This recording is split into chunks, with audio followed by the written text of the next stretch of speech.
Assalamualaikum warahmatullahi wabarakatuh. Lin-Nabiyil Karim wa ala alihi wa ashabil kiram wa ila ruhi walidina wa muallimina wa dhawil huquqi wajibati alina ajma'in.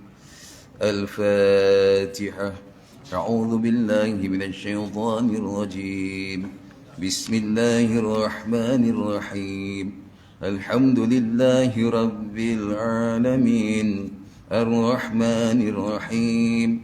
Maliki yaumiddin. Iyyaka na'budu wa iyyaka nasta'in.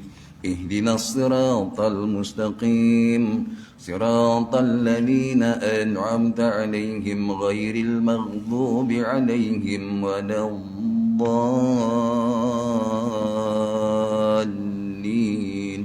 Amin.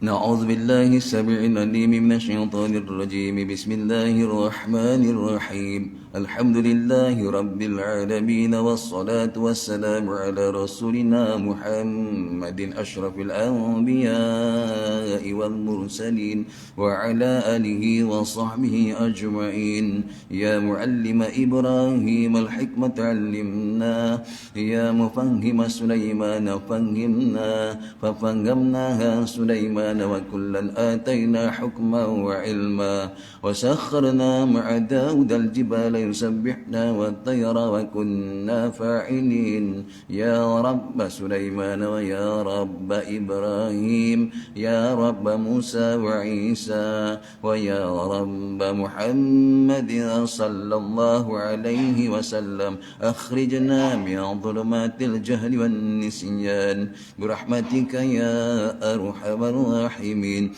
Allahumma arzuqna ya Rabbana fahman nabiyyin wa hawdhal mursalin wa ilhamal malaikatil muqarrabin fi afiyatin wa salamatin birahmatika ya arhamar rahimin. Wa sallallahu ala sayyidina Muhammadin wa ala alihi wa sahbihi wa baraka wa sallama. Walhamdulillahi rabbil alamin.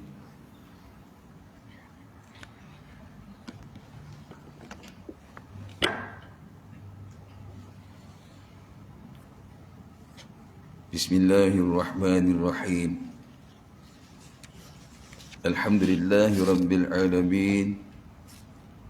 Allahumma salli ala sayyidina Muhammadin wa azwajihi wa dhurriyyatihi kama sallaita ala Ibrahim wa ala ali Ibrahim wa barik ala Muhammadin wa azwajihi wa dhurriyyatihi kama barakta ala Ibrahim wa ala ali Ibrahim fil alamin innaka Hamidum Majid. Bismillahirrahmanirrahim. Alhamdulillah, thumma alhamdulillah. Yang dimuliakan, dihormati, dikasihi tuan-tuan haji, puan-puan hajah, sedang hadirin hadirat jamaah duha Masjid Parit Setongkat yang dikasihi oleh Allah Subhanahu wa taala. Alhamdulillah, thumma alhamdulillah. Sebanyak-banyaknya syukur kita kehadrat Allah Subhanahu wa taala dulu, kini dan selamanya insya-Allah. Kerana apa? Kerana banyakkan syukur kerana rahmat kasih sayang Allah pada kita. Dan maka pada hari ini Allah Subhanahu wa taala masih pilih kita lagi. Dia pilih kita di kalangan hamba-Nya yang hari terus memburu di mana ada majlis-majlis ilmu. Walaupun juga keadaan, tuan-tuan puan-puan masih lagi sudi meluangkan masa, sudi mengisi ruang peluang yang ada, masih sudi menggunakan kesihatan, kekuatan yang Allah telah kurniakan sementara ini untuk apa? Ini untuk kita korban. Korban masa, korban tenaga, korban belanja untuk Allah Subhanahu wa taala, yang insya-Allah nanti atas pengorbanan kita itu ada nilai yang sangat besar di sisi Allah Subhanahu wa taala. Salah satunya apa? Jalan mudah kita menuju Allah Subhanahu wa taala insya-Allah. Tuan-tuan sedang hadirin hadirat bersyukur kita ya, masih kita lagi sekali lagi lah Allah pilih kita ya, duduk di satu majlis yang mudah-mudahan majlis ini juga sebagai majlis maghfirahnya Allah Ta'ala pada kita yang duduk, dan insyaAllah pada sahabat-sahabat kita yang tiada berkesempatan hari ini namun kerana mereka memang melazimi datang di mana-mana majlis ilmu, memang mereka ni melazimi, memang mereka takkan tertinggal. Andai kata ada satu perkara yang menyusahkan mereka pada hari ini untuk datang, mudah-mudahan mereka juga yang tak dapat hadir diberi ganjaran yang sama dengan kita yang hadir. Kerana apa? Orang yang dia sehat, dia buat perkara-perkara baik berterusan. Bila dia sakit, dia tak dapat buat, Allah akan tetap kurniakan ganjaran pahala seperti mana dia sehat. Ya, Allah yang orang yang masa dia lapang, dia sediakan masa untuk apa? Untuk dia terus hari ini dekatkan diri dengan Allah. Salah satunya majlis beginilah, kumpul-kumpul. Tiba masa dia disempitkan masa, tak dapat pergilah, Allah akan tetap kurniakan dia ganjaran seperti mana masa dia lapang dulu dia pergi selalu. Jadi inilah bertuahnya hari ini kita. Kita selalu pergi, tiba-tiba kita tak pergi. Walau macam mana pun kita rasa macam kecewa jugalah tak pergi. Bukan apalah, ya Allah, susah hati juga tak pergi. Tak dapat pergi, ya Allah hari ini, ya Allah tak dapat. Itu pun Allah Ta'ala gunakan ganjaran yang sama. Tuan-tuan puan-puan, hari ini kita mungkin pernah dengar apa yang saya sebutkan. Apa kalam daripada Syekh Habib Ali Zainul Abidin sebutkan, yang kita pun dah tahulah terkalang, insyaAllah kita pernah dengar. Hari ini tanda-tanda tuan-tuan puan-puan yang disayangi oleh Allah. Tanda-tanda Allah sayang ke tak dengan kita tak hari ini. Kalau ada ni insyaAllah lah tanda-tanda ni kita disayangi oleh Allah. Mungkin saya dah sebut minggu lepas ke apa. Apa kata Habib Ali Zainul Abidin Al-Hamidi untuk kita lah, bekalan untuk kita. Ya, kalau kita tak ada, kita carilah sampai dapat perkara itu. Yang pertama, tanda kita ni disayangi oleh Allah ialah kita suka pada satu perkara yang baik. Kan lepas dah sebut kan. Ni tuan-tuan lah perempuan orangnya, suka pada satu perkara yang baik. Kemudian itu tanda Allah sayang kepada kita, perkara yang kita suka kita buat. Hari ini saya suka dengan kuliah Rabu, contoh kuliah Selasa, kuliah Isnin, suka saja, belum memada kita datang duduk dalam kuliah. Dah dua dah, tanda Allah suka. Yang ketiga, bila kita kumpul-kumpul, kita lihat sahabat-sahabat kita, ya Allah, semuanya kita rasa suka dengan sahabat-sahabat yang suka majlis ni. Itu pun yang ketiga, kena suka dengan orang yang suka buat baik. Satu tadi kita suka buat baik, tak lepas lagi. Bila kita suka, kita kena buat. Kemudian dalam kita buat, kita tengok sahabat-sahabat kita ni lah sahabat dunia akhirat kan. Suka dengan sahabat-sahabat yang baik ni, subhanallah. Kemudian yang ketiga, hari ni kalau tak dapat pergi ni, ya Allah, rasa macam rugi tu. Dan yang keempat apa dia? Terasa rugi, terasa apa? Macam sebutnya, terasa rugi kalau tak dapat buat baik. Itu yang keempat. Rasa rugi kalau tak dapat buat baik tu. Yang pertama suka, yang kedua kita buat, yang ketiga kita suka pada orang yang buat baik. Yang keempat, kita rasa rugi kalau tak dapat buat baik. Hari ni tak dapat nak pergi kuliah, kenapa ni, demam, tak apalah, dapat pahala macam mana biasa dia pergi. Jadi alhamdulillah hari ni Allah Ta'ala terus pilih kita. Dan doa sungguh-sungguh mudah-mudahan Allah pilih kita lagi dan lagi. Ya, sampai bila? Sampai kita tak ada lagi. Ya, tuan-tuan sedang hadirin hadirat yang dimuliakan oleh Allah Subhanahu Wa Ta'ala pada hari ini. Atas permintaan lah ni, Tuan Encik Latif pun ada sebut, untuk pertemuan hari ini kita mungkin tak buka kitab Hidayah Sibyan lah. Saya cuba nak bercerita sikit tentang korban. Mudah-mudahan yang ada di hadapan saya ni nanti balik ni, setiap seorang dia akan beri nama untuk buat korban. Bila lepas tinggalkan majlis ni kan, Allah, dia akan beri nama buat korban. Korban tu baik kan? Suka tak dengan kerja korban? Suka. Adakah cukup sekadar suka? Tak, kita kena buat sembelih korban. Dan bila kita buat korban, kita suka pada orang yang buat sembelihan korban. Dan andai kata sampai ke hari 13 Tashrik nanti, hari ke-13, kita tak dapat buat sembelih korban, kita rasa, ya Allah, kita rasa rugi sangat tak dapat buat. Ini kalau ada 4 seiring, suka buat, suka orang yang buat, rasa rugi kalau tak buat.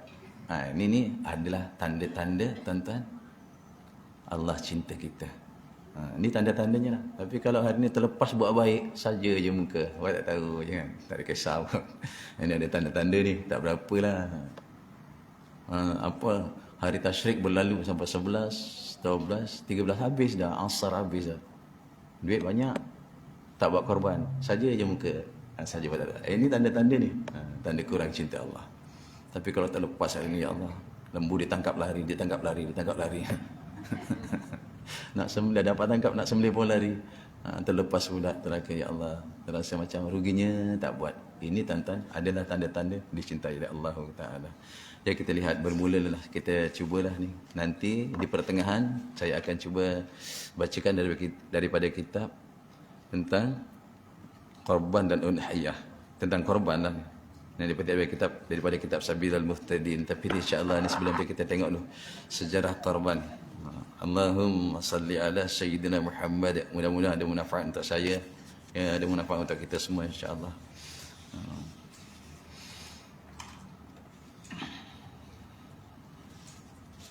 Bermulanya tentang korban ini, tuan-tuan puan-puan kasih Allah Subhanahu wa taala. Kalau kita lihat daripada surah As-Saffat, kan, daripada surah As-Saffat ayat yang ke-102 tu ada cerita tentang korban. Tapi sebenarnya panjang lagi tu nak sampai kepada situ tu cerita tu. Apapun mudah-mudahan lah, sikit-sikit tak apa, tak panjang-panjang pun. Disebut dalam surah As-Saffat ayat yang ke-102, a'udzubillahi minasyaitonirrajim. Falamma balagha ma'ahu as-sa'ya qala ya bunayya inni ara fil manam anni adhbahuka fanzur madza tara. Mana? Falamma balagha ma'ahu as-sa'ya qala ya bunayya inni ara fil manam inni adhbahuka fanzur madza tara. Qala ya abati fa'al ma tu'maru satajiduni insyaallahu minas sabirin.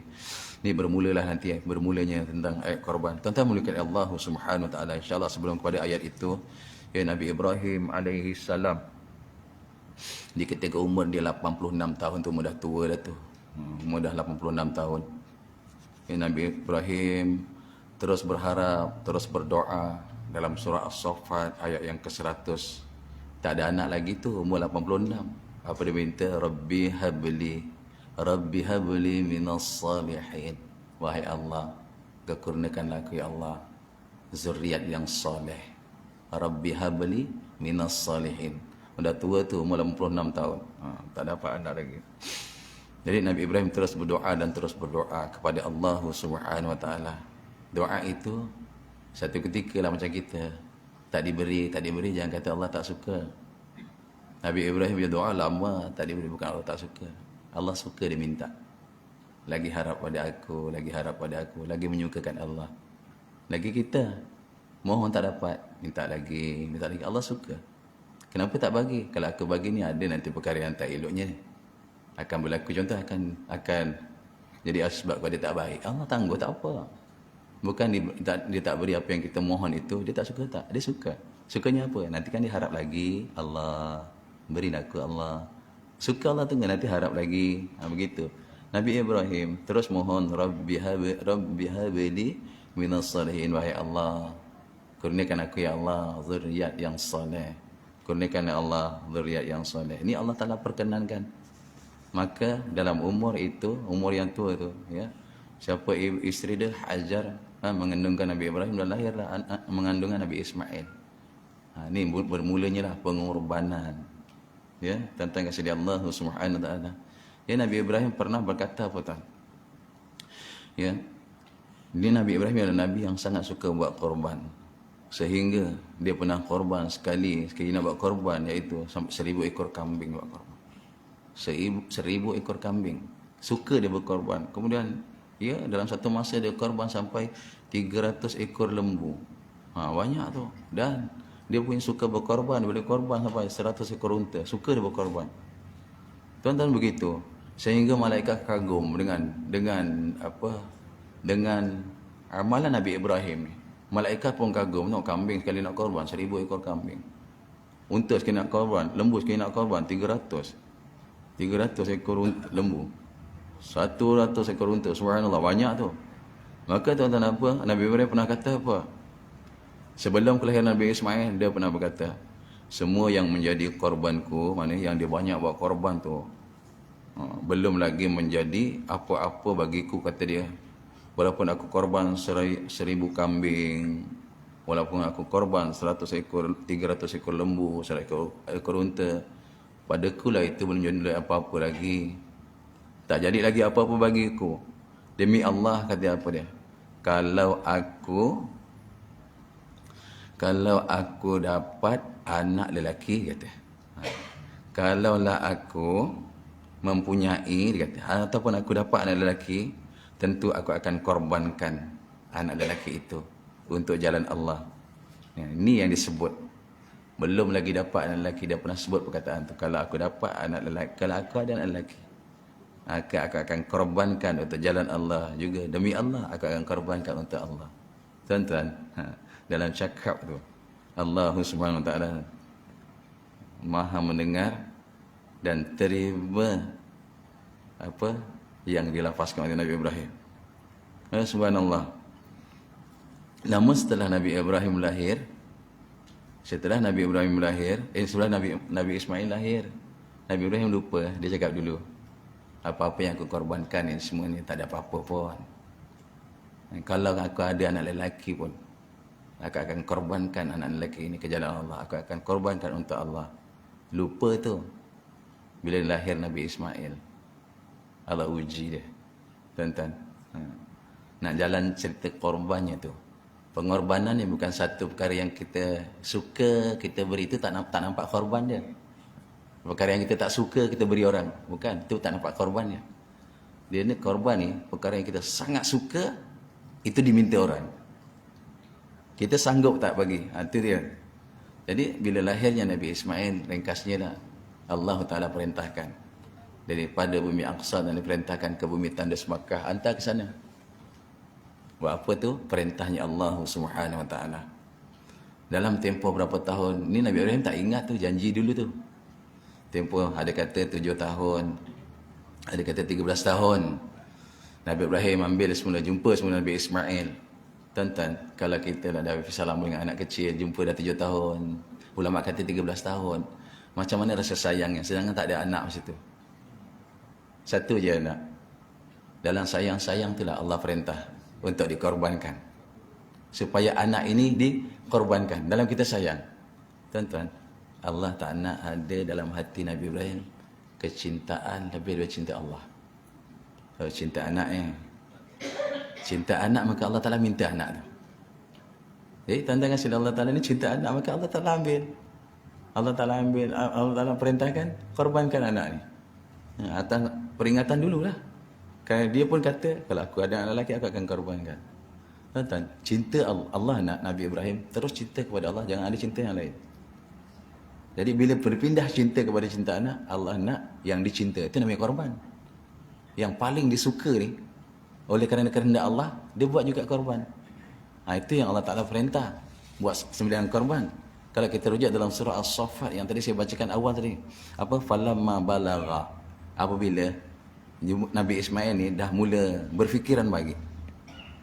Kalau kita kata baligh lah, sebab itu ulama kata ada umur 7 tahun, umur 13 tahun. Apabila Nabi Ismail dah mula balagha ma'ahu sa'ya, qala ya bunayya, maka Nabi Ibrahim jumpa Nabi Ismail. Ya bunayya, wahai anak kesayanganku, inni ara fil manam, sesungguhnya aku bermimpi, aku nampak, aku mimpi dalam tidurku lah. Ara fil manam, dalam tidurku. Anni, sesungguhnya aku ni diperintahkan azbahuka, Allah perintahkan aku untuk sembelih kau. Tuan-tuan, tengah sayang-sayang, tengah baru jumpa anak ni, lama ditinggalkan. Anak yang dah boleh disuruh lah, kita pun suka lah. Ada anak umur 7, 8 tahun, 9, 13 tahun, ini anak yang senang disuruh. Nabi Ismail memang anak yang soleh lah. Dan Ibrahim, dua hamba Allah yang sangat soleh. Memang dia akan buat apa yang diperintah. Anak-anak kita kalau umur 7 tahun, 8 tahun, 9 tahun, tuan-tuan, kita rasa kita kenal anak kita. Kalau kita perintah dia cepat buat. Kalau kita perintah, dia cepat buat. Berbanding anak yang dah umur 16, 17, 18. Kita perintah dia, kadang-kadang 24 jam dia tak buat. Ni Nabi Ismail ni yang jenis perintah memang dah mula menyukakan ayah, menyukakan Nabi Ibrahim. Tuan-tuan, anak kalau umur 15 tahun, 14 tahun, kita suruh, dah mula macam-macam. Beli beras, naik motor pergi beli beras, taruh dekat anjung. Ni tolong angkat pergi dapur, esok pagi tak angkat. beras 10 kilo. Tapi kalau anak umur 7 tahun, 6 tahun, dia tak kuat pun dia heret punya raja. Dia punya lain. Ni anak.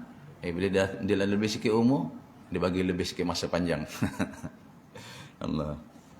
Begitulah naluri dia. Jadi ini keadaan bukan berbeza.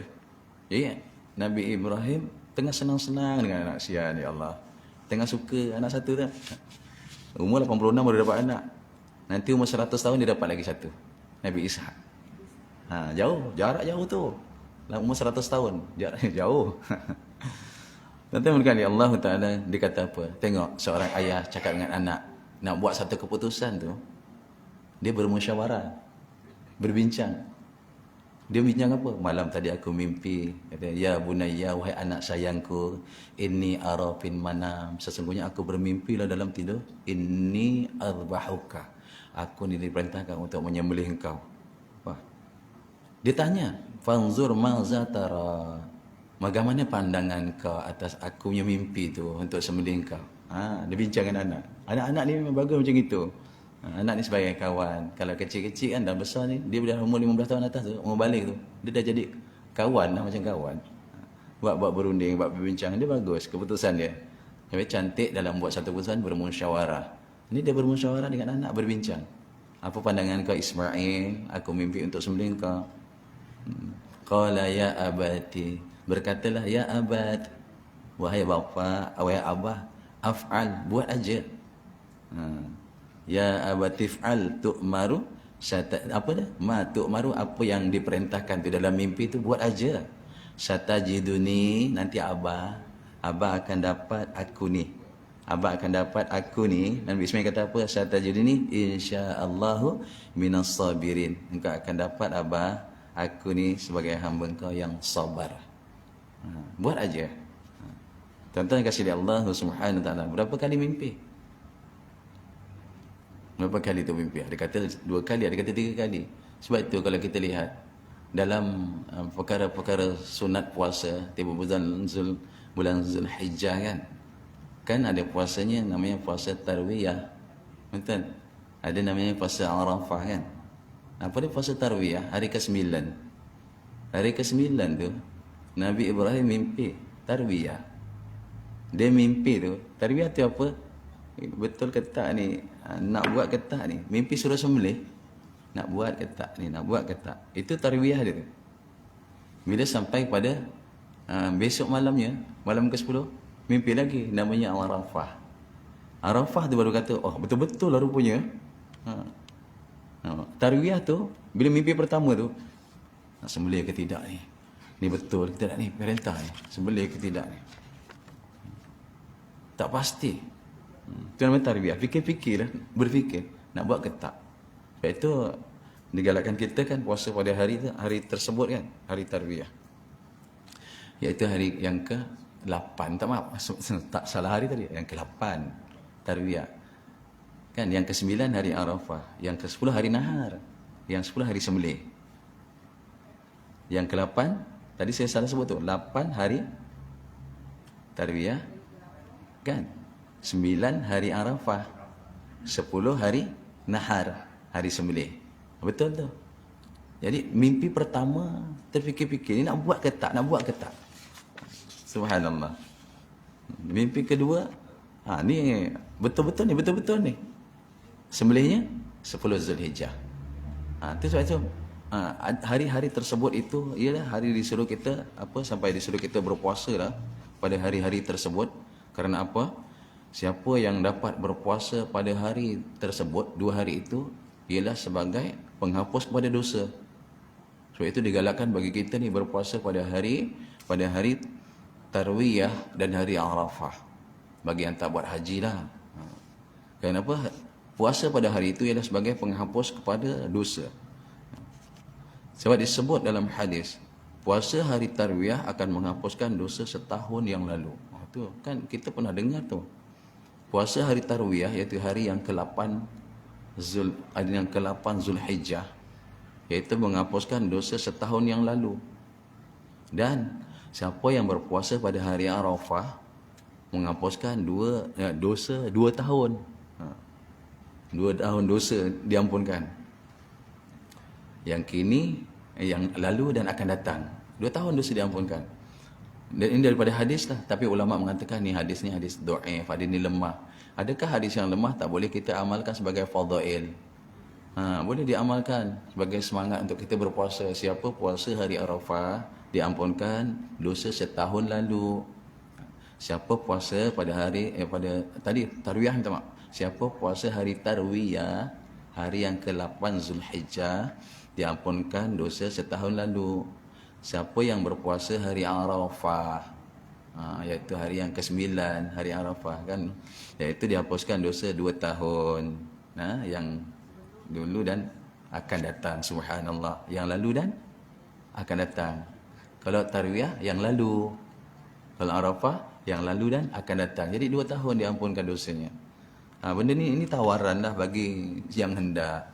Sebab itu dituntut. Puasa tu sunat muakkadah, sunat dituntut puasa hari tersebut. Jadi sangat rugilah kalau kita tak puasa. InsyaAllah tuan-tuan memang orang yang melazimi puasa.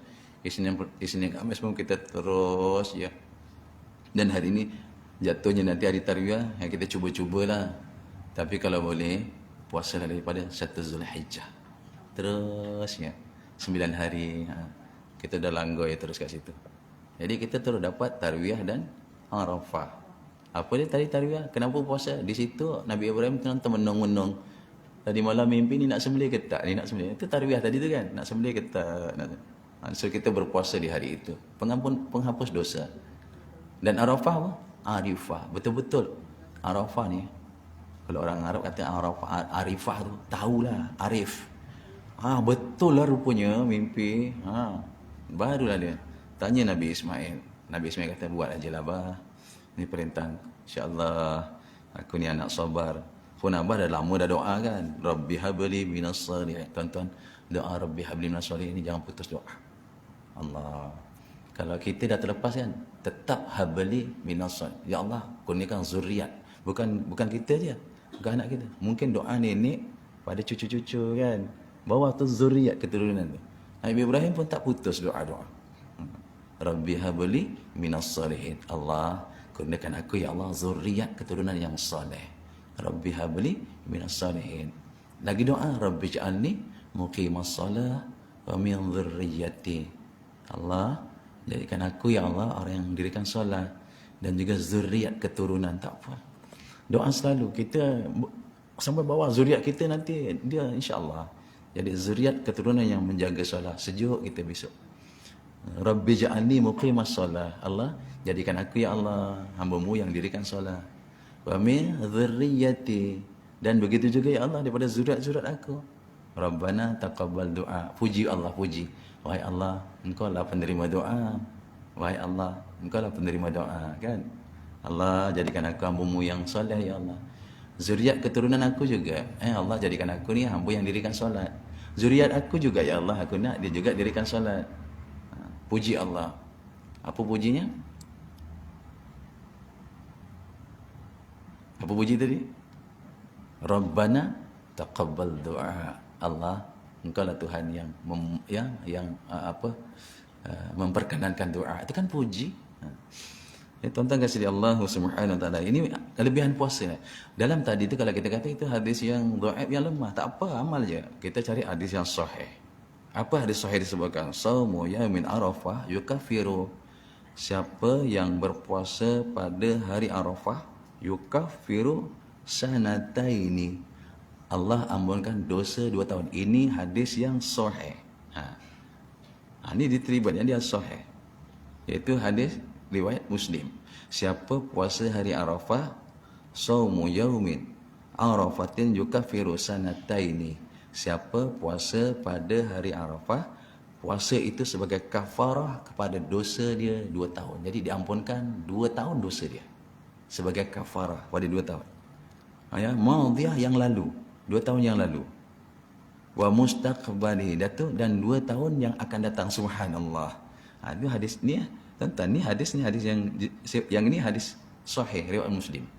Siapa dapat puasa hari Arafah, Allah ampunkan dosa 2 tahun lalu dan 2 tahun yang akan datang. Yukaffiru sanatan madiyan wa mustaqbalatan.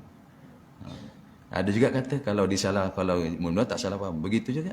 2 tahun itu dikira setahun yang lalu dan setahun akan datang. Tak apalah. Siapa dah puasa Arafah, Allah ampunkan dosa setahun lalu, setahun akan datang. 2 tahun juga. Kalau kita nak ambil yang tu lah, mudah-mudahan lah. Yang penting kita ya. Tapi tuan-tuan bukan tak termasuk dosa besar. Dosa meninggalkan sembahyang tak masuk. Kerana meninggalkan sembahyang dosa besar. Dia tak termasuk. Hanya dosa-dosa kecil. Dosa besar kena istighfar dan bertaubat kepada Allah. Jadi puasa tak menghapuskan dosa besar. Dosa yang kecil-kecil saja. Ni ulama sepakat. Puasa ni 2 tahun, setahun berlalu, setahun akan datang, hanya dosa-dosa kecil. Dosa besar tak terampun. Dosa besar kena banyak-banyak bertaubat kepada Allah. Sebab pendosa-pendosa besar, Allah rindu dia. Pendosa-pendosa besar, Allah rindu dia. Rindu apa? Rindu taubat dia. Allah rindu. Dalam buat dosa dia, Allah rindu. Ada satu yang Allah suka. Suka sangat. Bila ni dia nak buat? Rupanya taubah itu, taubah sebuah dosa adalah kerindu Allah. Allah rindu bila nak taubat. Tapi terus juga tak apa, biar dia tahu. Taubat dia dosa dia habis. Subhanallah. Tapi tak bila? Besok. Macam, tak payah tunggu besok. Umur kita belum tentu sampai besok. Saya nak taubat nanti Syawal akan datang. Macam umur kita belum tentu Syawal. Lama lagi tu. Buat apa tunggu Syawal lagi? Tak, taubat bila-bila terus. Kena istighfar dan bertaubat. Kan? Yang lepas kan? Kitab Musa 27 yang kita baca Hidayatul Sibyan tu. Banyak taubat awal-awal. Siapa yang dah putus harap kan? Taubat banyak-banyak. Dituntut lagi siapa? Yang dah putus harap. Taubat banyak-banyak. Jadi ini yang dihapuskan hanya dosa-dosa kecil. Dan siapa wasaumu yaumil Ashura. Ini dalam hadis yang sahih. Dan siapa dapat puasa di hari Ashura 10 Muharram. Ini satu hadis yang sama ni. Shaumi yaumi Arafah yukaffiru sanataini madiyan wa mustaqbalah.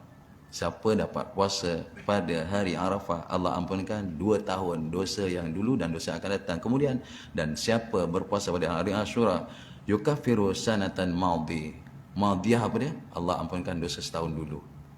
Banyak dah kita. Jasa dalam maghfirah, dalam pengampunannya Allahu subhanahu wa ta'ala. Itu amalan lah. Tadi korbannya bersedia. Kita telah tengok sejarah sebab peringkas tentang korban itu. Kemudian dalam bersedia kita itu, hari ini kita nak bersedia pula bila sampai tarikh-tarikhnya. Kita melalui hari-hari, nak melalui hari korban itu.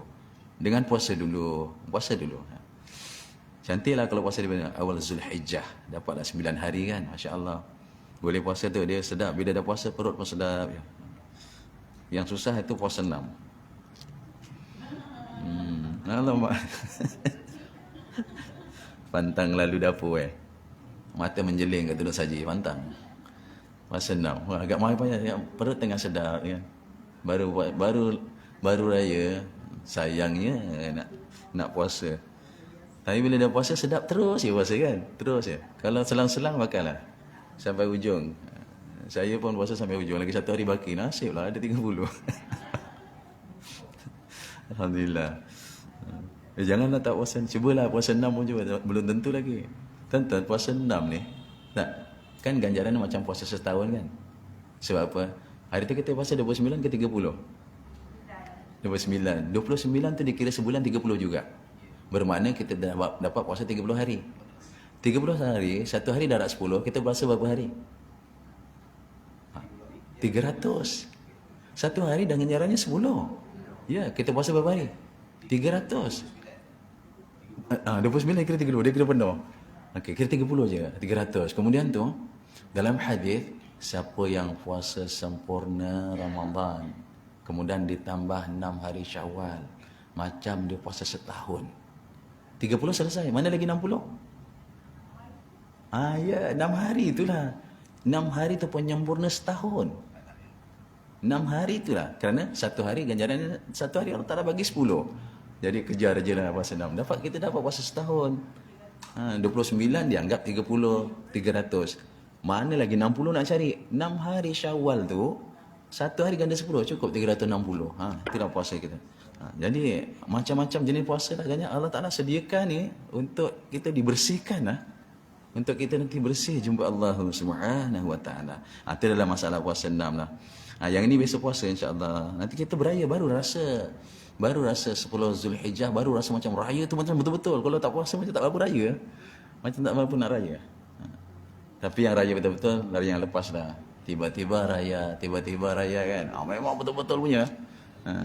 Raya tiba-tiba. Kalau dulu dah sedia, tak berapa, dah standby nak raya, tak berapa show lah. Tak berapa show. Dia shownya yang ni. Tiba-tiba raya. Seronok tu. Okey, disebut lagi daripada Abu Qatadah tadi kan, tentang hadis, tentang kelebihan puasa. Ambil yang bermakna gini. Puasa hari Tarwiyah dan hari Arafah, kafarah dosa senang. Macam tu. Maknanya dosa Allah ampunkan. Setahun ke yang setahun belum ke setahun lepas tu, ya itu kira-kira lain. Yang penting dosa kita diampunkan oleh Allah. Cuma dosa kecil. Kemudian daripada Abi Qatadah radhiyallahu anhu qala Rasulullah sallallahu alaihi wasallam, "Siyamu yaumil Arafah ahtasibul 'ala Allah an yukaffiru sana." Tengok pun disebut lagi dalam hadis ini. Puasa hari Arafah penghapus dosa setahun, allati qablaha yang sebelum, wasanatan lati ba'daha dan selepas. Tu banyaklah hadisnya. Wasiyamu yaumil Asyura ahtasibu 'ala Allah an yukaffiru sana lati qablaha, dan siapa qablahu, dan siapa yang dapat puasa hari Asyura, Allah Taala ampunkan dosa-dosa yang qablah, yang sebelumnya. Subhanallah. Jadi yang pentinglah ini yang kita cuba-cubalah. Sunat puasanya sunat muakkad aja. Cuma setakat sunat saja, tak puasa tak berdosa, cuma rugi. Sebab Allah Ta'ala sediakan ni ganjaran-ganjaran ni. Tak puasa tak mengapa. 8 hari bulan Zulhijjah itu tarwiyah, tak nak puasa tak apa. Tapi rugi. Tak berdosa pun tak berdosa. Cuma rugi je lah. Disediakan kau tak nak ambil macam itu kan. Jadi puasa 9 Zulhijjah, puasa Arafah. Tak puasa tak mengapa. Tak dosa. Cuma rugi. Kita mampu kata kenapa tak nak puasa? Rugilah. Jadi kalau siapa yang puasa hari berikut pun dah rasa macam seronok sambut raya kerana didahului puasa.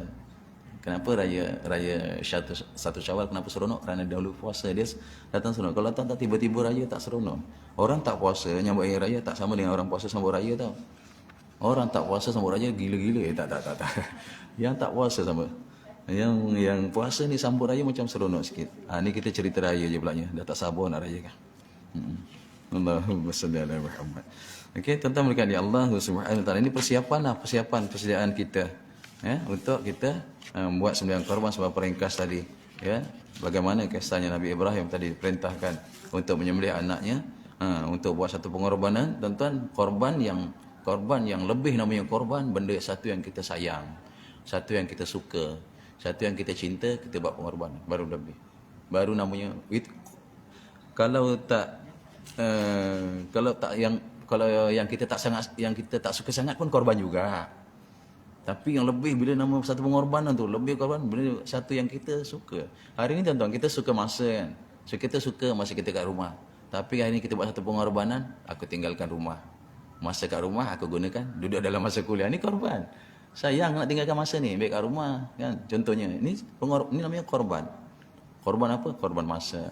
Sayang kita dengan harta, kita korban. Allah nilai lebih bagi orang yang contohlah hari ni. Nanti mungkin saya akan sebut juga. Kalau dalam satu rumah ada 7 orang contohnya. Sepatutnya dia kena buat korban seorang sekurang-kurang. Hari ni nak buat korban pun tak mampu. 7 orang dia kumpul duit. 7 orang tu sanggup kumpul duit.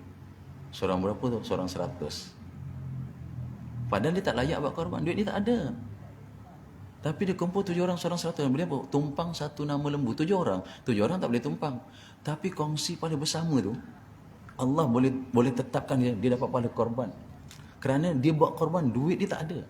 Tuan-tuan, dia berbanding berbeza orang yang dalam bank dia. Dalam bank, dalam tabung, dalam uncang, atas bumbung, atas loteng, bawah dapur. Bawah bantal lah. Allah, bawah tilam. Ada duit 50,000. Duitnya 50,000 bawah tilam. Atas loteng 50,000. Dekat bank, wih, banyak. Dia kata, aku tahu ni korban 5 ekor lembu.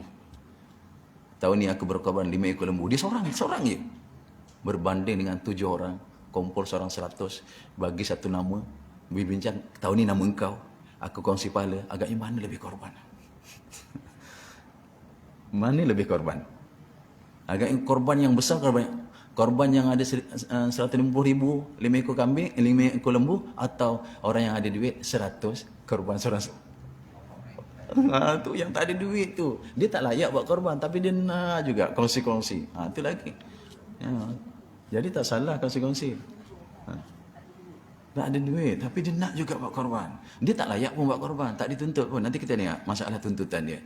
Allahumma salli ala Muhammad. Ya, kita balik kepada kitab kita sedikit. Dalam saya pegang ni kitab tentang bab udhiyah. Adha. Korban. Bila masa raya korban. Masa je 4 hari je. 10, 11, 12, 13 asar habis. Lepas asar tu, sebelum maghrib tu cepat-cepat buat korban. Okey, kita lihat, saya rujuk kitab. Ini bab pada menyatakan udhiyah. Ya, ini korban iaitu barang yang disembelih ia daripada unta atau lembu, sapi atau kerbau atau kambing selesai. Okey, kerana apa? Buat korban kerana bukan nak tunjuk-tunjuk, tetapi kita nak tunjukkan hari raya korban semua kena buat korban. Bukan nak tunjuk-tunjuk. Kau tengok ni aku buat korban. Bukan. Kena tunjukkan hari raya korban orang Islam kena buat korban. Bukan menunjuk-nunjuk yang kita buat korban, tak. Kena tunjukkan hari raya korban kena buat korban. Beza tak ni? Pada saya beza. Kena tunjukkan yang hari raya korban orang Islam kena buat korban. Bukan kena tunjuk-tunjuk korban tu tunjuk-tunjuk, tak. Tak. Menunjuk-nunjuk aku ni buat korban. Kau ni apa tak buat? Bukan, tak. Kena tunjukkan hari raya korban ni buat korban. Bulan Ramadan kena tunjukkan yang Ramadan orang Islam berpuasa. Bukan nunjuk-nunjuk yang kita puasa, tak. Kena tunjukkan Ramadan. Bila masuk waktu zuhur, kena tunjukkan yang solat zuhur tu berjamaah. Bukan menunjuk-nunjuk yang aku ni berjamaah, tak. Itu tak sama. Jadi begitu korban, bukan apa, nak tunjukkan raya korban orang Islam memang kena buat korban. Tuntutan dia. Kita akan sampai pada hukum dia nanti. Untuk apa? Untuk hampirkan diri kepada Allah Subhanahu wa taala.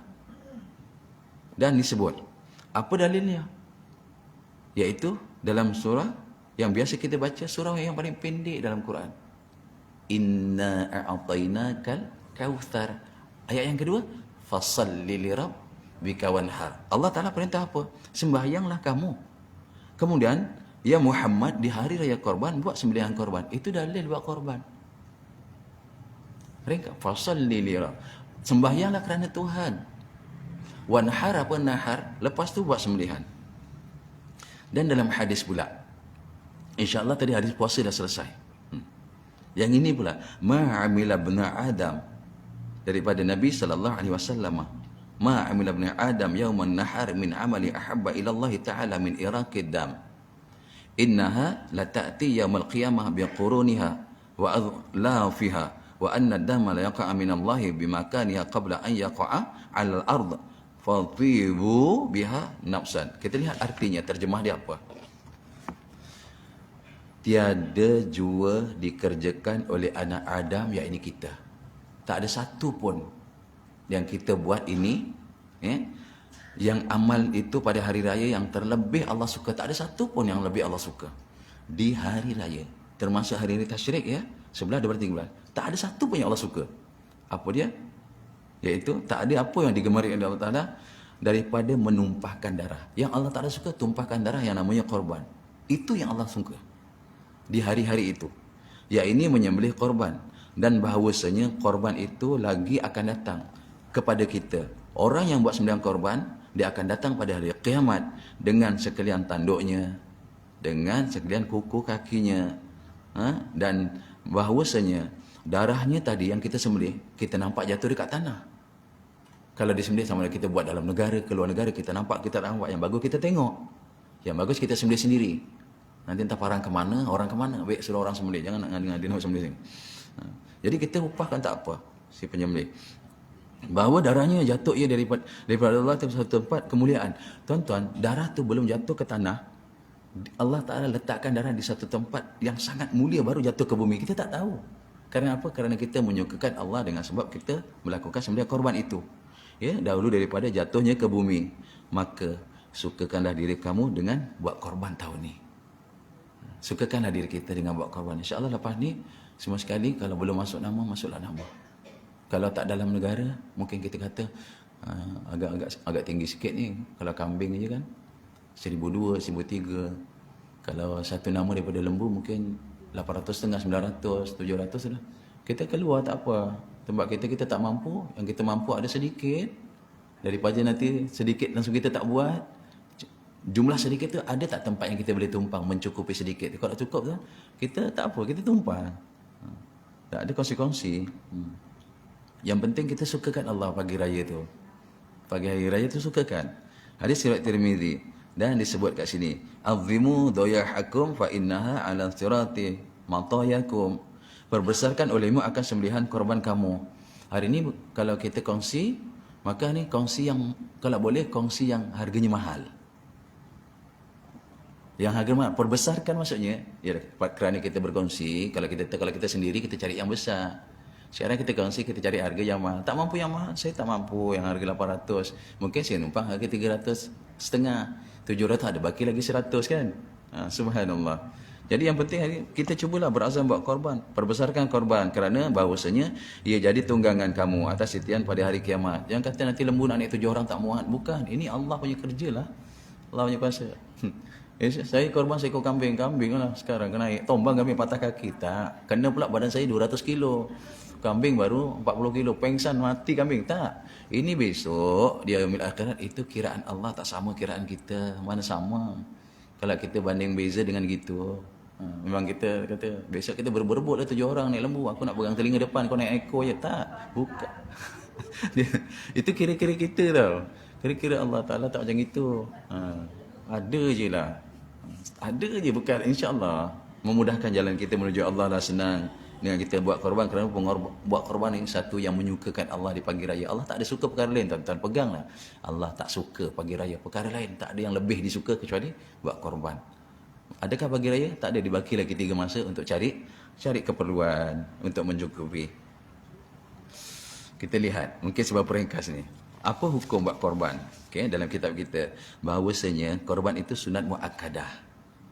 Apa dia sunat? Sunat dituntut. Tak terlepas, semua kena tuntut. Siapa dah buat korban? Saya dah buat korban. Bila? 10 tahun dulu. 10 tahun dulu, apa lah itu? Betul juga dah buat korban. Mudah-mudahan itu bukan kita kata apalah, tak diterima 10 tahun dulu. Tapi korban ni Allah hendak setiap pagi raya. Semua sekali. Dituntut. Sunat yang dituntut. Sunat muakkadah. Pada hak kita umat yang kita orang merdeka lagi, mukallaf lagi, kita cerdik dan teruslah, kita orang yang berkemampuan. Okey. Lihat sini. Okey, hukum menunaikan korban oleh Rasulullah. Bagi kita semua tadi, kita sunat muakkadah. Semua dituntut. Okey, bagi Rasulullah pula adalah wajib. Bagi diri Nabi, wajib bagi dia buat korban. Dan Nabi telah buat korban bagi umat. Dia telah buat korban. Saya tak tahu Nabi buat korban untuk umat. Jadi bagi kita telah dikorbankan dulu dah Nabi. Sayangnya Nabi pada umat. Untuk tunggangan, untuk memudahkan umat semua masuk syurga, Nabi telah buat korban dulu sekali. Cuma hari ni kita betul tak jalan kita. Sayangnya Nabi pada kita, dulu lagi dia dah buat persiapan. Untuk korbankan, untuk buat korban binatang untuk kita. Jadi bagi diri Nabi, wajib. Bagi diri kita, sunat muakkad. Apa muakkad? Dituntut. Apa hadisnya? Umirtu binaharin wahwa sunnatan lakum. Kata Nabi, telah disuruhkan Allah Ta'ala akan daku. Maka Nabi wajib buat korban.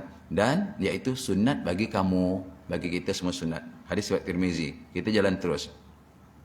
Kutiba ala nahara wa laisa biwajibin alaikum. Nabi kata apa? Yang ini telah difardukan atasku. Iaitu wajib bagi Nabi. Dan tiada wajib bagi umatku. Jelas. Okay. Dan kita lihat pula kat sini. Kita dikedudukan mana? Dan ahli bait, iaitu keluarga, sunat kifayah. Okay. Dan ahli bait iaitu sunat kifayah. Tiada ahli bait sunat ain. Macam ini. Sunat muakkadah taruh atas. Sunat muakkadah ain. Sunat muakkadah ain. Siapa ain ni? Orang yang duduk sendiri tak ada orang lain. Dia, ain maksudnya dia kena buat. Macam contoh sembahyang. Sembahyang fardu ain, semua kena buat. Betul? Tak ada seorang pun tak terlepas. Yang kedua, sunat muakkadah kifayah. Apa kifayah? Satu keluarga dah buat, semua tak payah. Bukan semua tak payah, semua terlepas. Satu keluarga dah buat, semua terlepas. Jadi hari ni tuan-tuan, kita memang tak lepas, masih tetap dituntut. Dan kalau hari ni satu keluarga seorang, memang dia tak dia kena buat kalau dia mampu. Saya kata kalau dia tak mampu tak apa. Kalau dia mampu memang dia kena buat. Kalau ditanya berapa kadar mampu dia, pada 10 Zulhijjah, 11, 12, 13, dia ada keperluan kehidupan di hari itu. Cukup makan, cukup minum, cukup belanja. Tetapi ada dalam tabungan, ada dalam simpanan yang memang dah tak pakai lama dah tu. Tak dipakai. Ada berapa ratus? Contoh, ada 1000 contoh. 1000 layak tak buat korban? Kambing tak layak. Kambing 1002. Contoh, bagi contoh. Okey, 1000 tu boleh tak buat korban untuk lembu satu nama? Boleh. 850. Ada lagi bagi 1000, ada lagi bagi 150 kan? Ada tu kan. Maka kita tak nak buat tu, kita ambil 320 contoh lah. Kita keluarkan tempat lain. Walaupun afdal di tempat kita, tapi sebab duit simpanan kita tu ada. Kita takut besok kita dituntut kerana kita kaya masa tu. Dan kita tahu duit tu kita tak guna. Tuan-tuan, sebab itu jangan ambil ringan masalah korban. Jadi seorang-seorang ni kalau ada, memang dia kena buat. Tetapi kalau kita duduk dalam satu keluarga yang ramai, memadalah satu orang je. Yang lain terlepas. Satu orang. Itu pun sebenarnya semua, kalau saya satu keluarga, saya ada berapa sekarang, saya ada 10 lah. Saya 10 lah, 11 kalau anak, ya, dengan anak.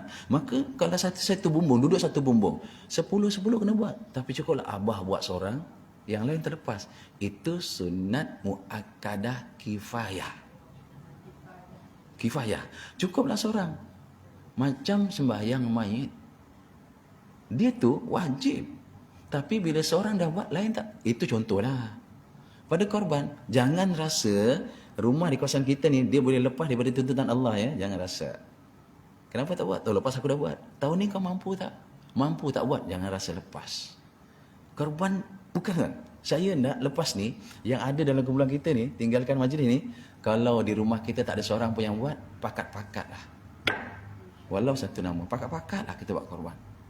Supaya kita tidak dituntut. Tak jatuh wajib. Dia sunat je. Tapi sunat dituntut tu setiap tahun.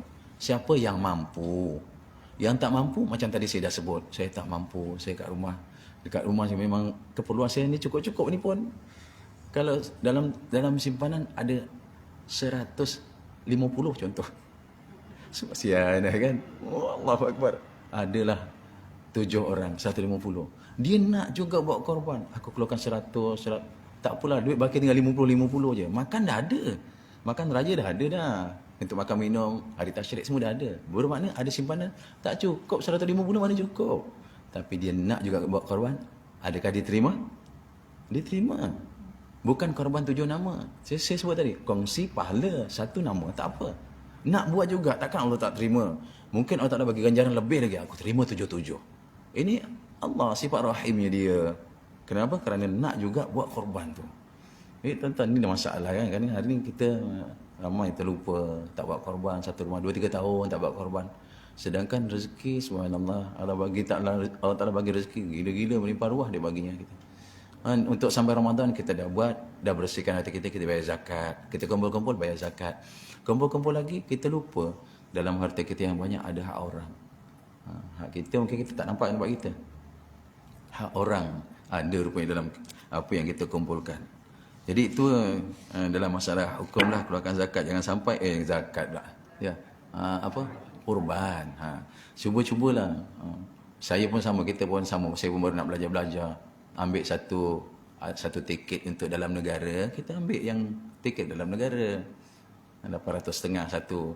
Ada baki lagi ni, banyak lagi ni simpanan ni. Kita buat kat luar. Tiket dah ada dalam negara, yang afdal kita dah pegang. Saya pun begitu, saya pun support je, keluar je. Saya buat korban sepah-sepah. Ada kat Cham Kemboja dia. InsyaAllah ke orang yang saya sepah-sepah. Saya bagi anak-anak ada yang kat sini. Semalam balik kampung kota bincang-bincang, saya tumpang kota 3 nama. Tumpang-tumpang je. Tumpang beradik-beradik. Jadi cuba kita, insyaAllah tuan-tuan, rezeki Allah Ta'ala susun, jangan khawatir. Rezeki ada je. Bagi satu Allah Ta'ala bagi 10 lah balik kan. Yakin aja lah. Tenang hati. Kalau bila kita yakin rezeki Allah susun, kita senang hati. Bila kita yakin rezeki kita susun, susah hati kita. Kita susun kenapa? Aku ada 10,000. Umur berapa sekarang? Umur 80 tahun. 10,000 ni aku nak pakai lebih kurang 2 tahun lagi. Macam dia tahu 10,000.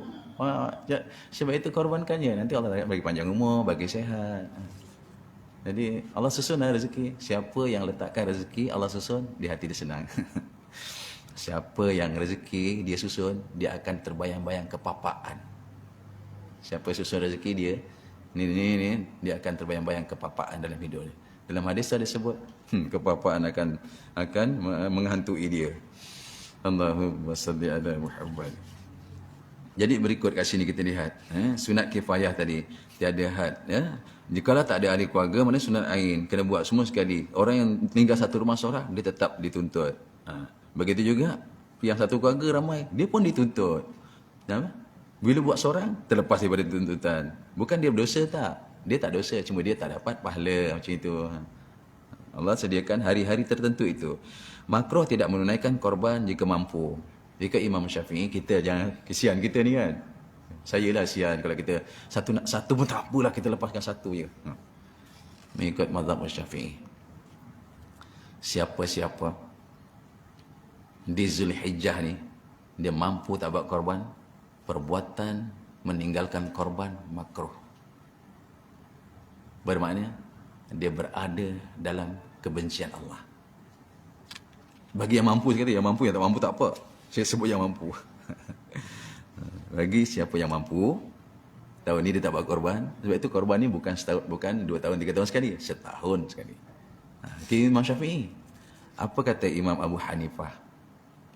Orang yang berkemampuan, dia tak buat korban sepanjang tahun, dia mampu. Hukumnya haram perbuatan meninggalkan korban. Bermakna dia berdosa kerana dia tak buat. Berbeza pendapat tak? Berbeza pendapat. Kenapa Imam Abu Hanifah kata wajib? Kerana Nabi wajib buat korban. Imam Abu Hanifah berpegang pada Nabi wajib buat korban.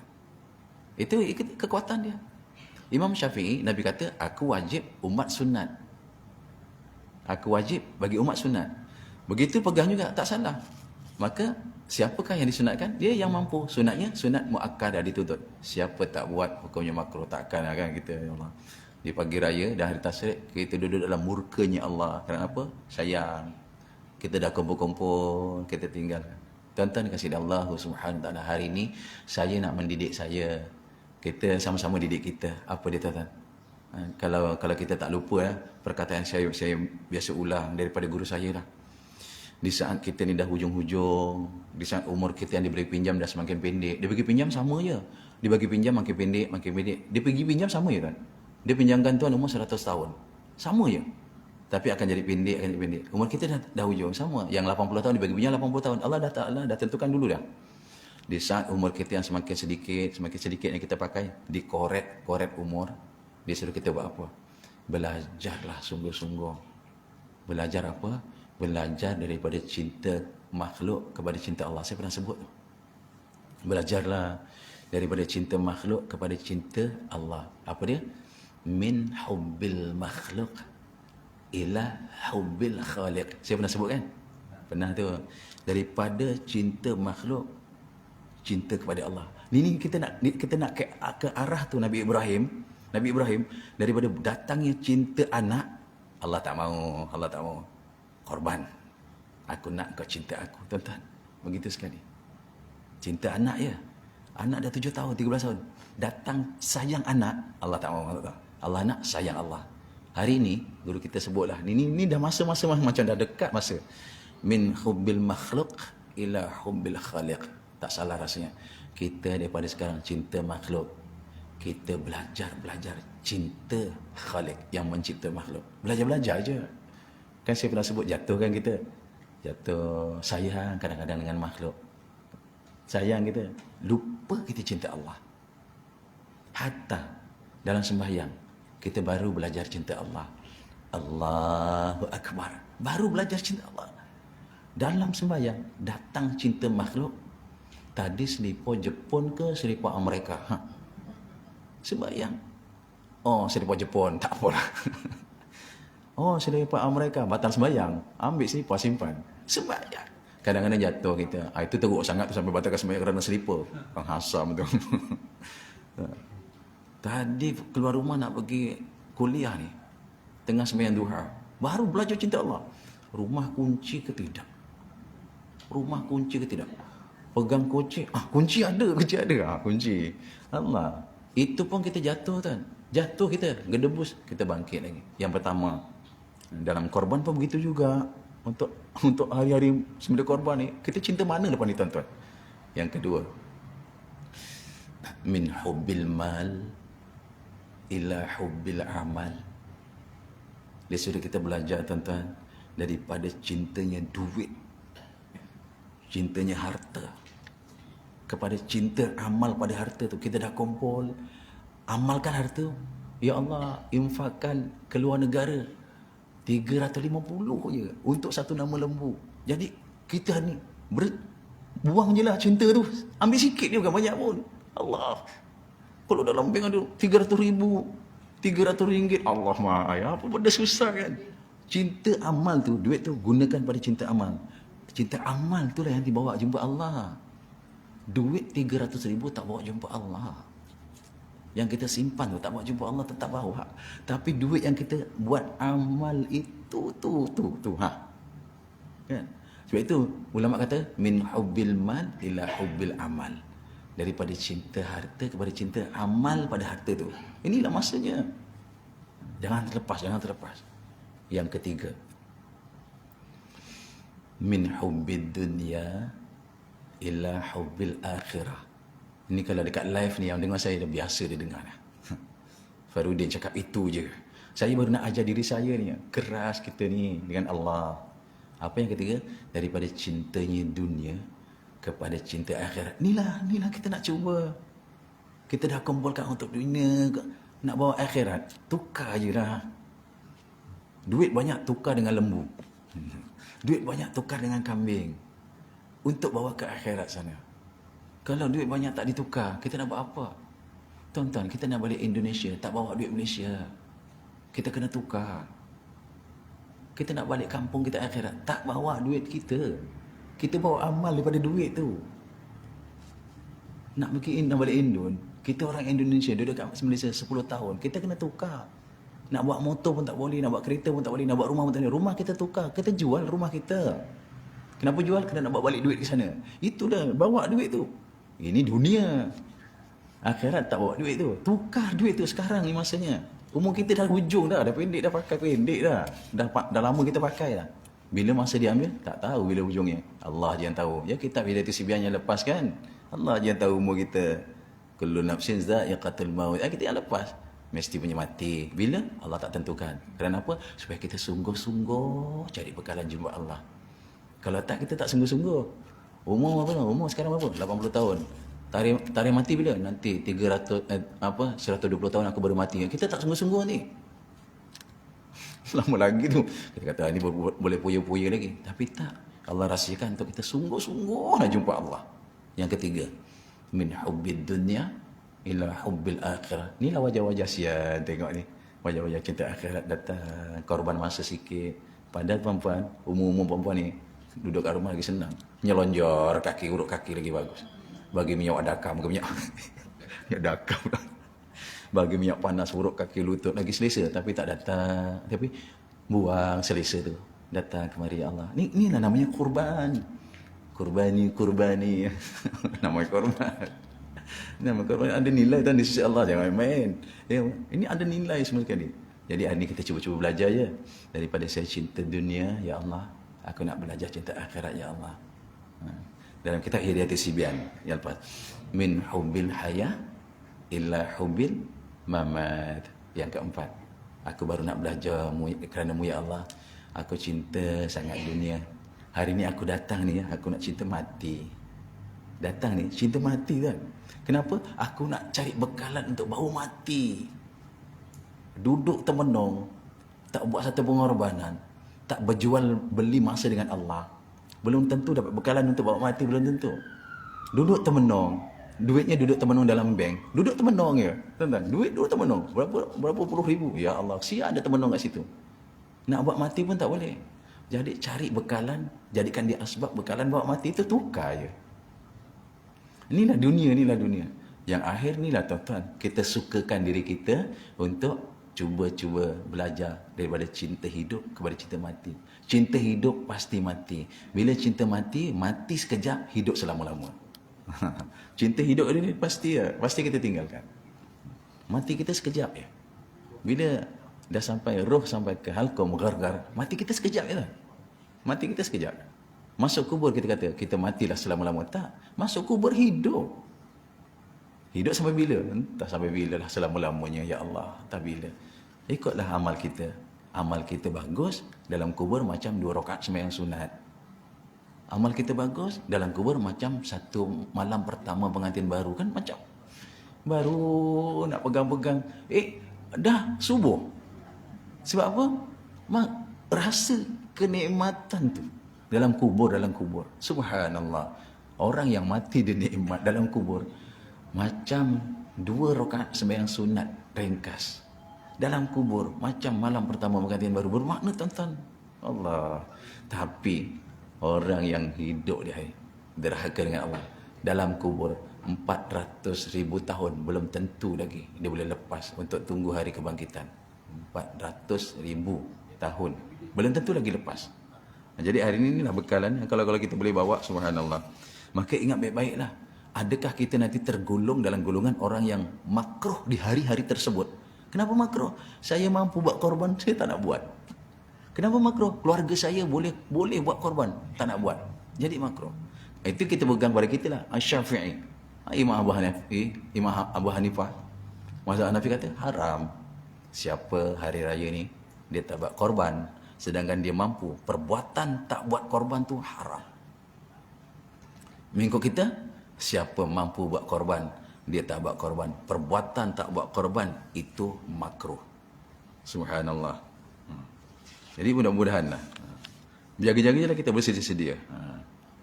Jadi siapakah hari ni, kalau kita orang yang di bawah tanggungan kita, sampaikan hari ni, anak kita di Kuala Lumpur, tapi bawah tanggungan kita, dia sekolah.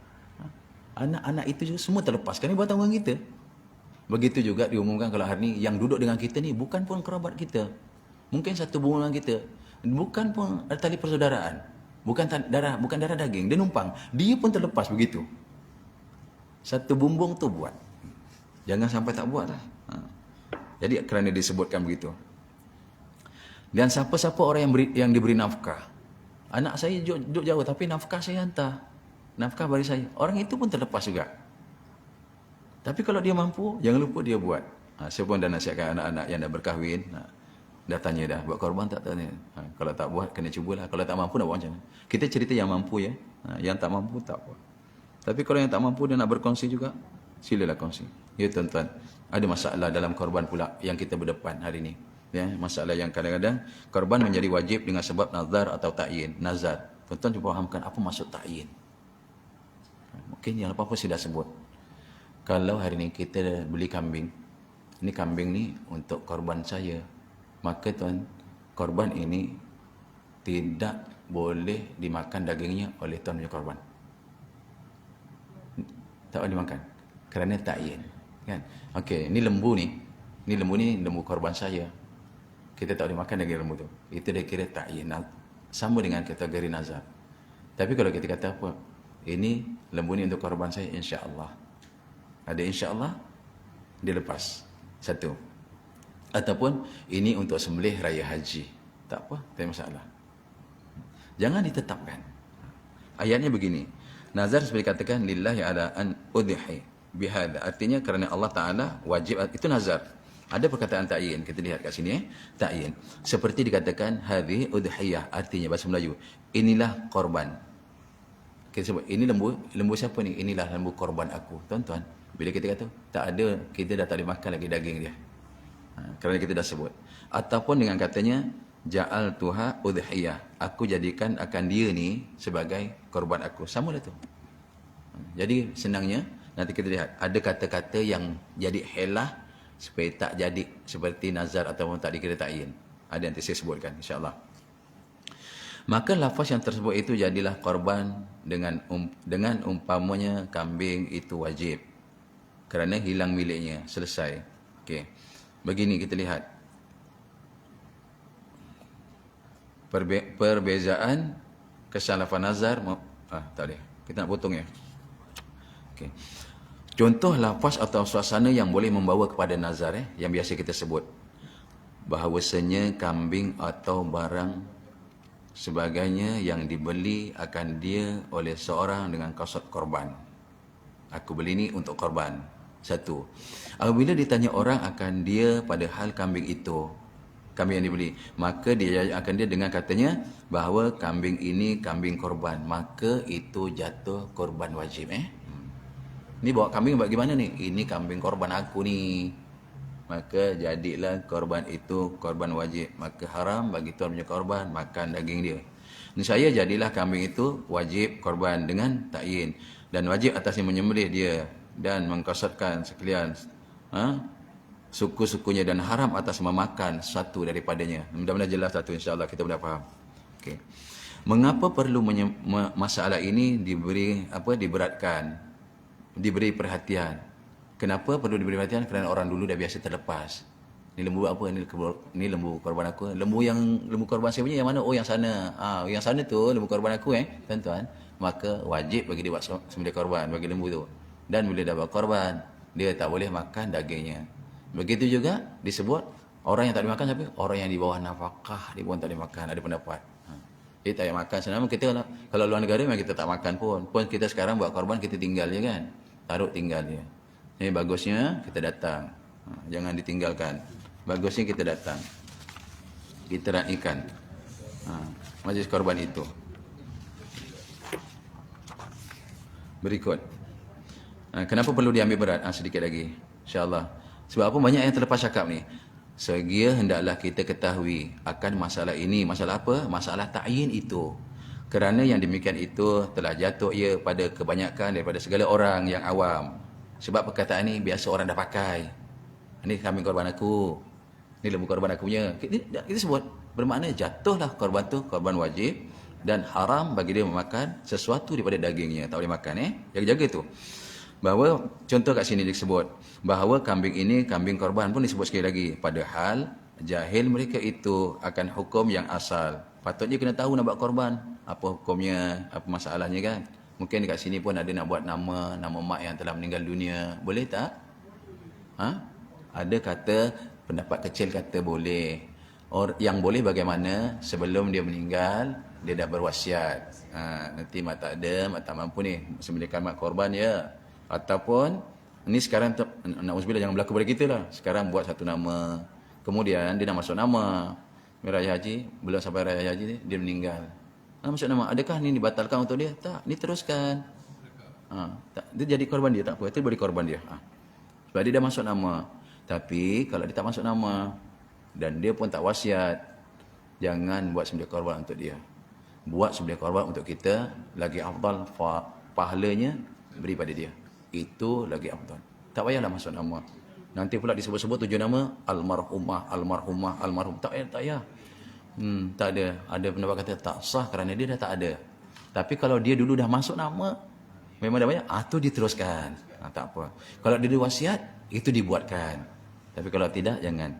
Ada lagi bagus, mak kita tak wasiat, mak kita tak masuk nama, kita buat korban, saban tahun kita jangan ambil pahala. Ya Allah, pahala bagi pada mak dan ayah. Saban tahun dah kita dapat pahala. Takkan kita tak dapat pahala, kita buat korban, pahala bagi dia. Dia pun dapat berkat korbannya kita. Pahalanya bukan dikorbankan dia. Tak ada. Jangan salah faham yang di situ. Sebab apa? Ada juga, yalah kita pun, mungkin saya pun salah lah. Kau belajar mana? Contoh, saya pun tak belajar mana-mana. Bila kuliah, bila buat sembelih korban, orang yang belajar dalam kuliah dia cakap, patutnya nama ni tak perlu ada lah, orang yang dah meninggal. Kau belajar kitab mana? Contohlah, malu juga kita. Alamak, kitab mana sebut yang kalah tu. Ada berlaku lah macam itu. Senangnya, orang yang tak ada, tak payah dikorbankan. Lagi afdal, pahala kongsi sama. Pahalanya sama, tak apa, dia sampai pahalanya. Korbannya tu belum tentu lagi. Kongsi sama lagi bagus. Okay? Sebab apa? Dalam kitab ni terdapat padahal orang-orang jahil buat korban. Jahil ni kenapa? Ini lembu korban aku. Jahil. Kena tambah insya-Allah. Tuan-tuan, kita lihat apa helah yang disebutkan untuk dia tu terlepas daripada ta'yin ataupun nazar. Dia terlepas, kita terlepas. Kita guna perkataan ni untuk melepaskan helah-helah. Kalau tadi kita, ini korban, ini kambing ni korban aku, maka jadi korban wajib, haram makan daging. Ini lembu ni, yang hitam ni aku punya. Tak, sekarang kita cari helah. Ya, macam ini. Sekiranya dia dibeli seekor binatang dengan kasat untuk tujuan korban, tetapi tidak mengucapkan apa-apa. Dia beli, dia tak cakap apa-apa. Memang untuk korban. Sama ada dia menjawab pertanyaan atau sebagainya. Maka itu tidak mengapa. Orang tanya pun tak jawab. Bayar je duit. Aku beli lembu ni.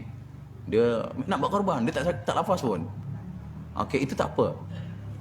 Aku beli lembu harga 6,000. Bayar. Dah. Dia tak cakap pun untuk korban. Okey, itu tak apa, tak masalah. Okay. Itu tidak mengapa, dia kata. Ataupun dia tengah bawa lembu, heret lembu pagi raya, nak pergi balik rumah, nak sembelih lembu. Dia lembu nak buat apa?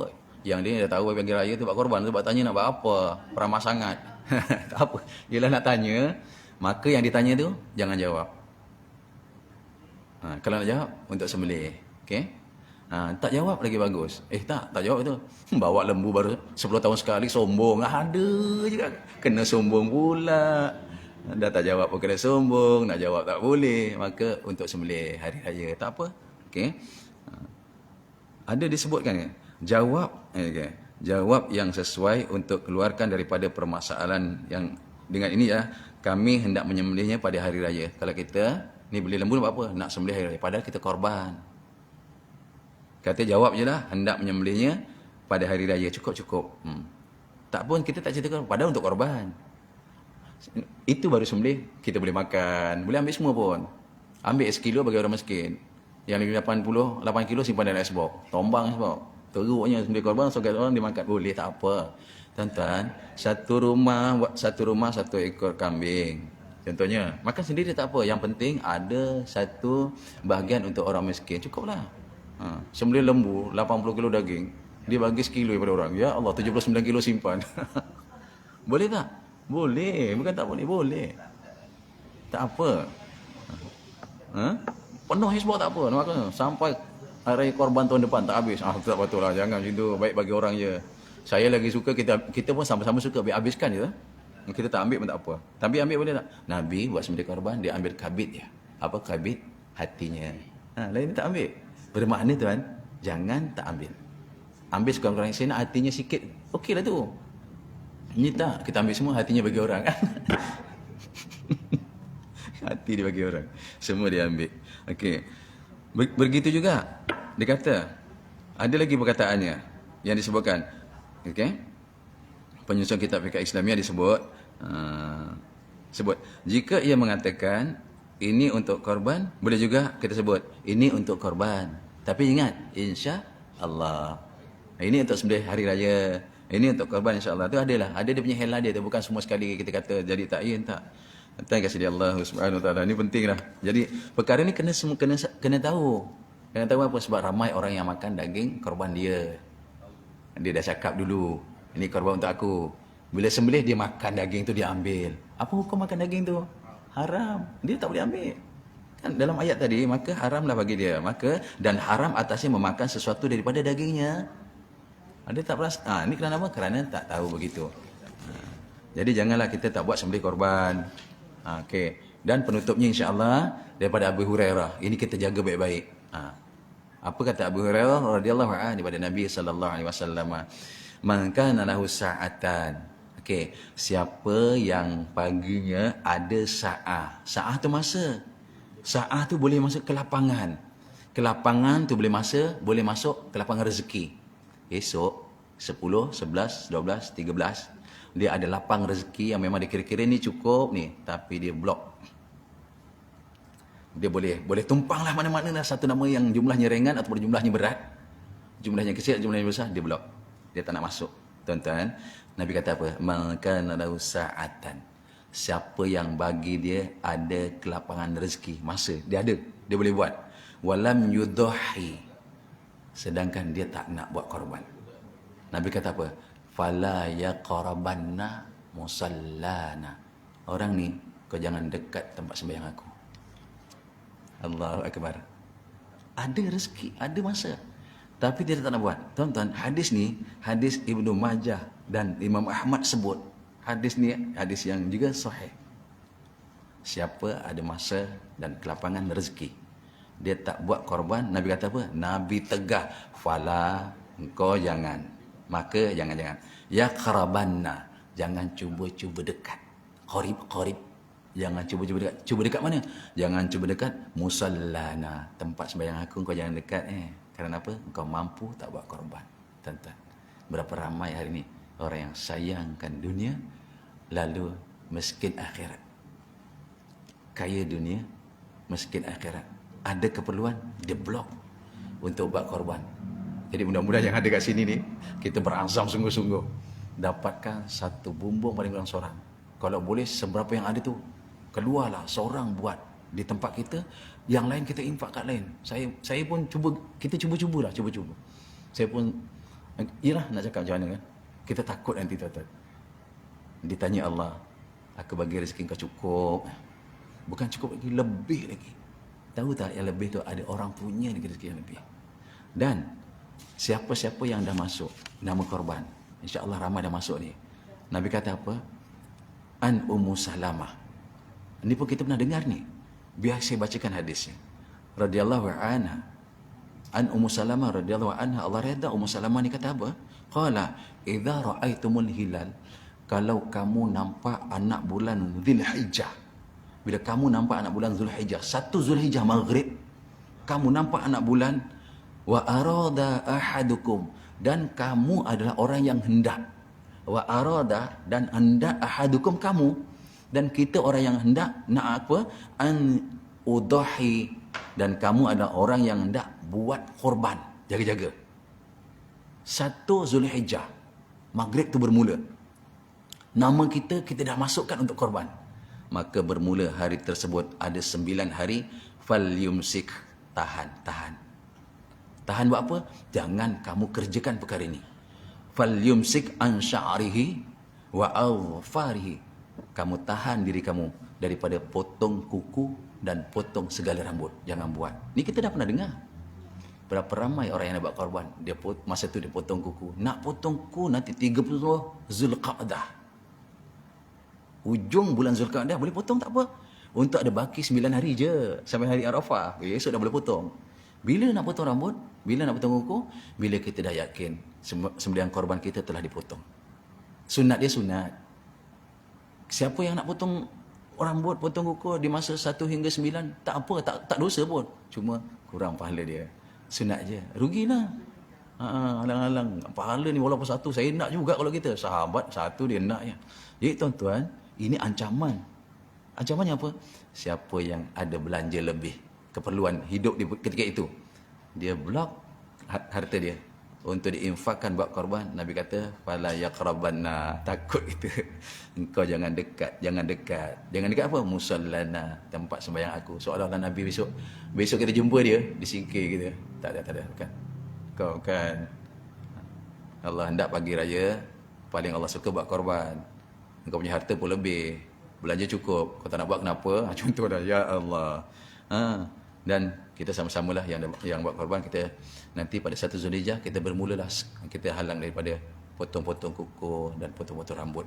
Tuan-tuan berkata Allah Subhanahu Wa Taala, mudah-mudahan apa yang saya sampaikan ini ada manfaat untuk saya lah. Kita cuba-cuba belajar puasa tarwiyah, kita puasa Arafah, untuk kita lebih gembira di hari 10 Zulhijjah, namanya hari nahar. Jadi mudah-mudahan apa yang saya sampaikan ada manfaat untuk saya, ada manfaat untuk kita. Ada beberapa hari lagi boleh berkumpul-kumpul. Lebih kurang kalau sekarang ikut jam saya ni, bermakna kita raya ada lagi 31 hari. 32 hari lah. Ada kumpul, ada masa lagi tu nak bincang-bincang dengan keluarga tu, mesyuarat-mesyuarat. Nak sembelih korban, ada mesyuarat, ada boleh masa lagi untuk berbincang. Mudah-mudahan Allah Ta'ala terima kita lah dalam majlis ini, insya-Allah, majlis pengampunan, majlis maghfirah. Mudah-mudahan Allah ampunkan kita, Allah letakkan kita dalam kalangan hamba-Nya yang soleh solehah. Macam mana solehnya Nabi Ibrahim, Nabi Ismail, buat pengorbanan untuk Allah. Si ayah mencadang, si anak terima aja kerana apa? Perintah Allah. Mudah-mudahan jika jadi hamba Allah yang terus Allah beri kita istiqamah, taat perintah Allah, ikut sunnah Nabi sallallahu alaihi wasallam. Mudah-mudahan juga mak bapak kita sentiasa terus dapat maghfirah Allah Taala insya-Allah. Na'udzubillahi samii'il 'aliim minasyaitonir rajim. Bismillahirrahmanirrahim. Alhamdulillahi Rabbil Alamin. Wassalatu wassalamu ala ashrafil mursalin wa ala alihi wa sahbihi ajma'in. Allahumma ij'al jam'ana hadha jam'an marhuma wa tafarruqana min ba'dihi tafarruqan ma'suma. Rabbana zalamna anfusana wa illam taghfir lana wa tarhamna lanakunanna minal khasirin. ربنا لا تجعل في قلوبنا غلا للذين آمنوا ربنا إنك رؤوف رحيم. سبحانك اللهم وبحمدك أشهد أن لا إله إلا أنت وأستغفرك وأتوب إليك. بسم الله الرحمن الرحيم والعصر إن الإنسان لفي خسر إلا الذين آمنوا وعملوا الصالحات وتواصوا بالحق وتواصوا بالصبر. أقول قولي هذا ونستغفر الله العظيم لي ولكم وبالله التوفيق والهداية. السلام عليكم ورحمة الله وبركاته.